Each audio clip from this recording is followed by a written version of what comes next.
Wow, a cat in such fancy boots.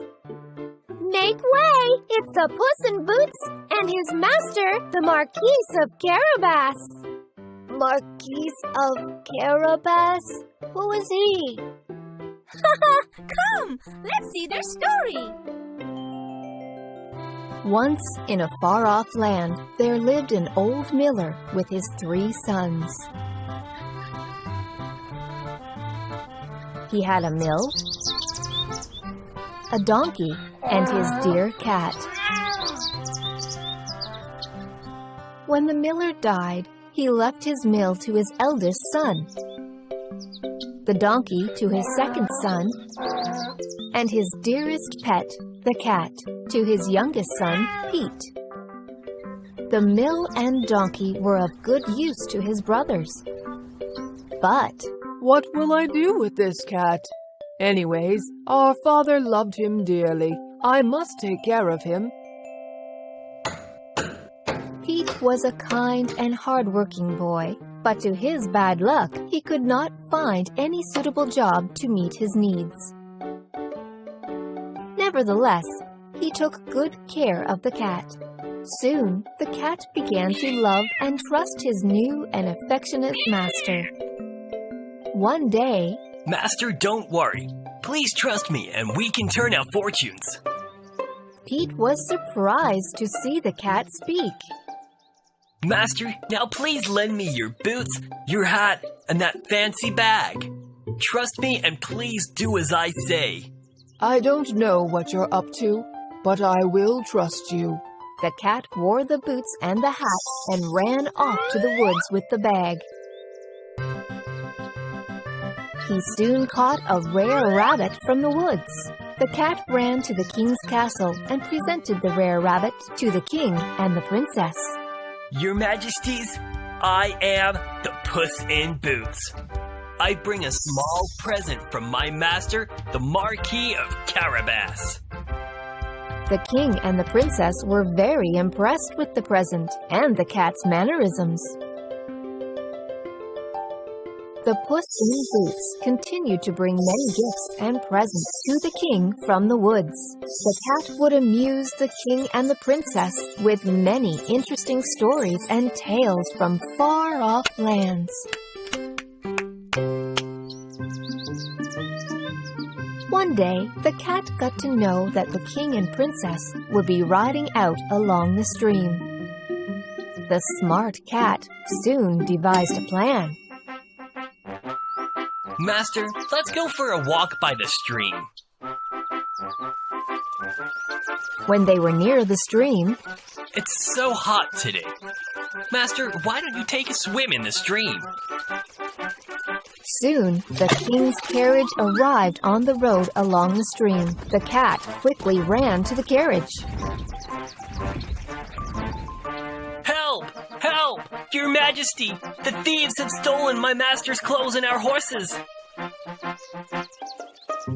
The king presented some finest clothes to Pete.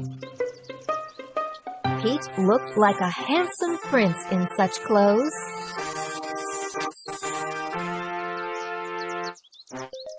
Your Majesties, please visit our castle with my master. The cat raced ahead to the green fields belonging to an evil and scary ogre. He struck a deal with the farmers who were tormented by the cruel ogre. Dear people, I am the Puss in Boots. My master, the Marquis of Carabas, will help us get rid of that evil ogre only if you do as I say. The king and the Marquis of Carabas will be here soon. Tell the king that these fields and castle belong to the Marquis of Carabas. Then the cat ran towards the castle to meet the ogre. Long live the Marquis of Carabas and the king! To whom do these fertile fields belong to? To our lord, the Marquis of Carabas, your majesty. By now, Pete is quite perplexed, but he trusts his cat with patience. Meanwhile, the cat presented himself before the ogre. Sir, I am the Puss in Boots.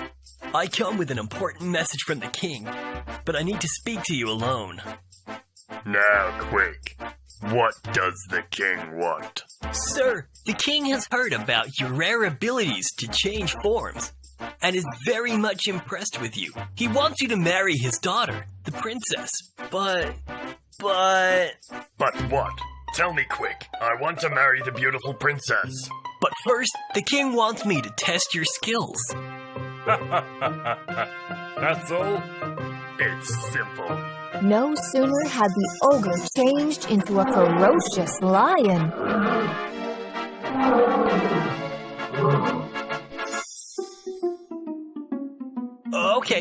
Okay, I see that. This was easy. But can you change into a tiny mouse? Can you? Silly cat. That's even more simple. As soon as the ogre changed into a tiny mouse, the cat pounced on it and gulped it down his throat. That was the end of the evil and cruel ogre. The servants at the castle were grateful to the cat for freeing them from the evil ogre. Listen, it was not me, but the brave and kind Marquis of Carabas that saved you from that ogre. He is our new master. Soon after, the king's carriage arrived at the castle. Long live the Marquis of Carabas! Long live the king! The king and the princess were quite impressed, and the king announces the wedding of the princess with Pete. Pete, the Marquis of Carabas, finally marries the beautiful princess. The Marquis of Carabas is kind and generous to his people. Pete, the princess, and the cat in the boots all lived happily together. Puss in Boots was so clever, just like me. Clever indeed!